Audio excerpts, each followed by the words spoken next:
بسم الله الرحمن الرحيم. தொழுகையில் பஸ்மலாவை சத்தமாக ஓதுதல். தொழுகையின் போது பஸ்மலாவை சத்தமாக ஓதுவதைப் பொறுத்தவரை அது அல் ஃபாத்திஹாவின் ஒரு பகுதி என்பதை ஏற்காதவர்கள் பஸ்மலாவை சத்தமாக ஓதக்கூடாது என்று கூறுகிறார்கள். பிஸ்மில்லாஹ் ஒவ்வொரு சூராவின் ஒரு பகுதி, அத்தியாயம் 9 தவிர என்று கூறிய அறிஞர்கள் வெவ்வேறு கருத்துக்களைக் கொண்டிருந்தனர். அவர்களில் சிலர் அஷ்-ஷாஃபியி போன்றோர் அல் ஃபாத்திஹாவுடன் பிஸ்மில்லாமை சத்தமாக ஓத வேண்டும் என்று கூறினார்கள்.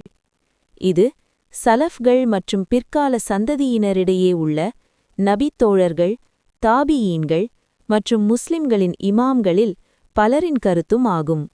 உதாரணமாக இப்ன் அப்துல் பர் மற்றும் அல் பைஹகி அவர்களின் கூற்றுப்படி இது அபு ஹுரைரா ரதியல்லாஹு அன்ஹு, இப்ன் உமர் ரதியல்லாஹு அன்ஹு, இப்ன் அப்பாஸ் ரதியல்லாஹு அன்ஹு, முஆவியா ரதியல்லாஹு அன்ஹு, உமர் ரதியல்லாஹு அன்ஹு மற்றும் அலி ரதியல்லாஹு அன்ஹு ஆகியோரின் கருத்தாகும். மேலும் 4 கலீஃபாக்களும் அல் கதீப் அவர்கள் அறிவித்தபடி இந்த கருத்தைக் கொண்டிருந்ததாக கூறப்படுகிறது. இருப்பினும் அவர்களிடமிருந்து வரும் அறிவிப்பு முரண்பாடாக உள்ளது. இந்த தஃப்சீரை கொடுத்த தாபியின் அறிஞர்களில் Saeed bin Zubair, Ikrima, Abu கிலாபா, as-Zuhri, அலி பின் அல் ஹசன், அவரது மகன் முஹம்மத், சயீத் பின் அல் முஸையிப், அத்தா, தாவூஸ், முஜாஹித், சாலிம், முஹம்மத் பின் காப் அல் குரதி, அபூபக்கர் பின் முஹம்மத் பின் அம்ர் பின் ஹஸம், அபு வாயில், இபின் சீரீன், முஹம்மத் பின் அல் முன்கதிர், அலி பின் அப்துல்லா பின் அப்பாஸ், அவரது மகன் முஹம்மத், இபின் உமர் ரதியல்லாஹு அன்ஹு அவர்களின் விடுவிக்கப்பட்ட அடிமையான நாஃபிஹ், ஜயீத் பின் அஸ்லம், உமர் பின் அப்துல் அசீஸ், அல் அஸ்ரக் பின் கைஸ், ஹபீப் பின் அபி சாபித், அபு அஷ்-ஷாசதா, மக்ஹூல் மற்றும் அப்துல்லா பின் மக்அல் பின் முகர்ரின் ஆகியோர் அடங்குவர். மேலும் அல் பைஹகி அவர்கள் அப்துல்லா பின் சஃப்வான் மற்றும் முஹம்மத் பின் அல் ஹனஃபியா ஆகியோரை இந்த பட்டியலில் சேர்த்துள்ளார்கள். கூடுதலாக இபின் அப்துல் பர் அவர்கள் அம்ர் பின் தீனாரை சேர்த்துள்ளார்கள். இந்த அறிஞர்கள் சார்ந்திருந்த ஆதாரம் என்னவென்றால், பிஸ்மில்லாஹ் அல் ஃபாத்திஹாவின் ஒரு பகுதியாக இருப்பதால் அல் ஃபாத்திஹாவின் மற்ற பகுதிகளைப் போலவே அதுவும் சத்தமாக ஓதப்பட வேண்டும். மேலும் அந்நசாயி அவர்கள் தமது சுனனிலும், இபின் ஹிப்பான் மற்றும் இபின் குசைமா அவர்கள் தமது சஹீஹ்களிலும், அல் ஹாக்கிம் அவர்கள் தமது முஸ்தத்ரக்கிலும், அபு ஹுரைரா ரதியல்லாஹு அன்ஹு அவர்கள் ஒருமுறை தொழுகை நடத்தி பிஸ்மில்லாவை சத்தமாக ஓதினதாக பதிவு செய்துள்ளார்கள். தொழுகையை முடித்த பிறகு அவர்கள், உங்களில் நான் அல்லாஹ்வின் தூதர் ஸல்லல்லாஹு அலைஹி வஸல்லம் அவர்களின் தொழுகைக்கு மிகவும் நெருக்கமான தொழுகையை நிறைவேற்றினேன் என்று கூறினார்கள்.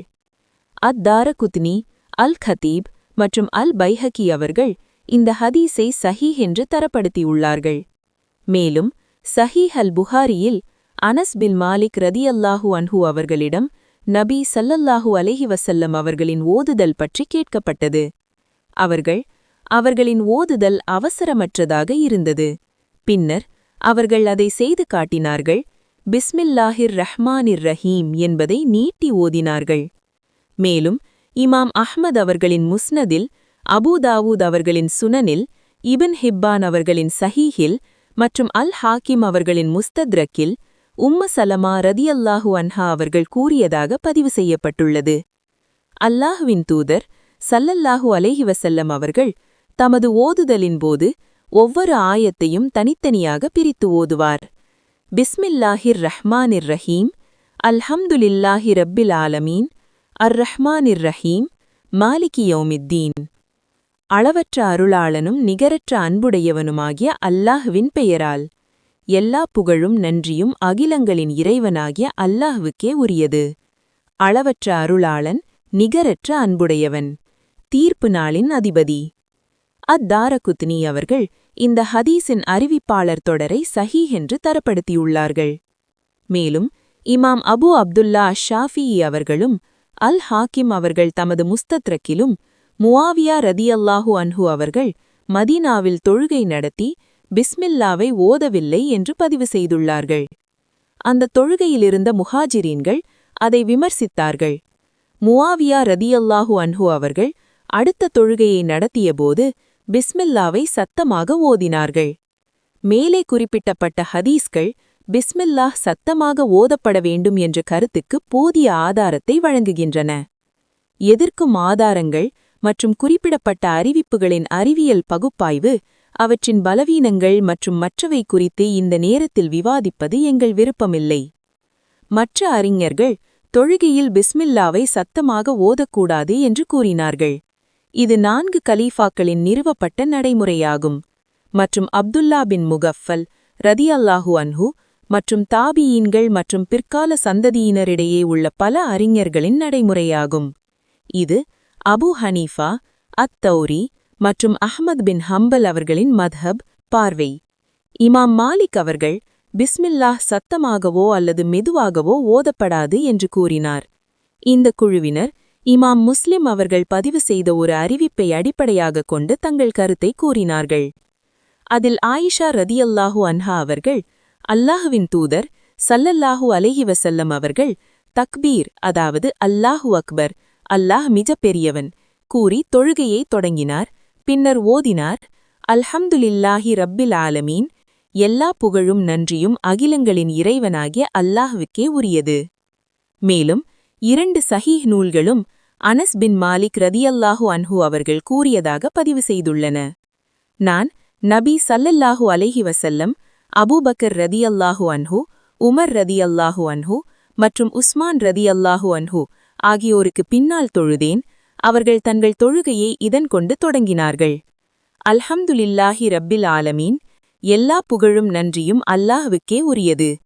அவன் அகிலம் அனைத்தையும் படைத்து பரிபாலிப்பவன். முஸ்லிம் மேலும் கூறினார், அவர்கள் குறிப்பிடவில்லை, பிஸ்மில்லாஹிர் ரஹ்மானிர் ரஹீம், அளவற்ற அருளாளனும் நிகரற்ற அன்புடையவனுமாகிய அல்லாஹ்வின் பெயரால், ஓதுதலின் ஆரம்பத்திலோ அல்லது இறுதியிலோ.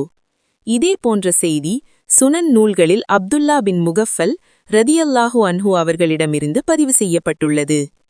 இவையே மரியாதைக்குரிய இமாம்கள் கொண்டிருந்த கருத்துக்களாகும்.